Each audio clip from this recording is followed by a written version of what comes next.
முன்னாள் அமைச்சர் பொன்முடிக்கு எதிரான புகார்கள் முடித்து வைக்கப்பட்டது தொடர்பாக வழக்கு பதிவு செய்யப்பட்ட நிலையில் சிறப்பு புலனாய்வு குழு அல்லது சிபிஐக்கு விசாரணையை மாற்ற வேண்டும் என மனு அளிக்கப்பட்டிருக்கிறது.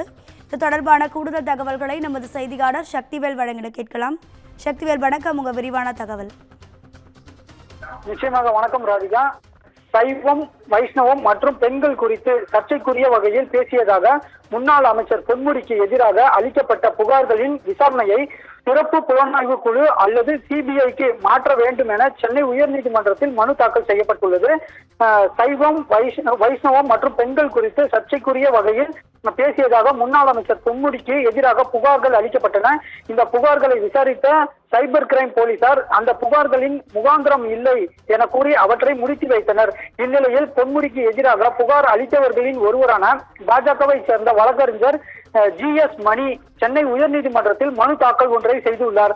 அதில் முன்னாள் அமைச்சர் பொன்முடிக்கு எதிராக அளிக்கப்பட்ட புகார்கள் குறித்து முறையாக விசாரணை நடத்தப்படாமலேயே முடித்து வைக்கப்பட்டுள்ளதாக கூறியுள்ளார்.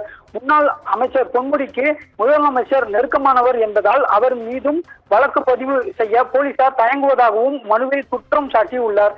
எனவே பொன்முடி மீதான புகார்களை முடித்து வைத்த உத்தரவை ரத்து செய்து அவர் மீது அளிக்கப்பட்ட புகார்களின் விசாரணையை சிறப்பு புலனாய்வு குழு அல்லது சிபிஐக்கு மாற்ற வேண்டும் என மனுவில் கோரிக்கை வைக்கப்பட்டுள்ளது. அந்த மனு நீதிபதி சதீஷ்குமார் முன்பு விரைவில் விசாரணைக்கு வரவுள்ளது. ராதிகா, உங்க தகவல்களுக்கு நன்றி சக்திவேல்.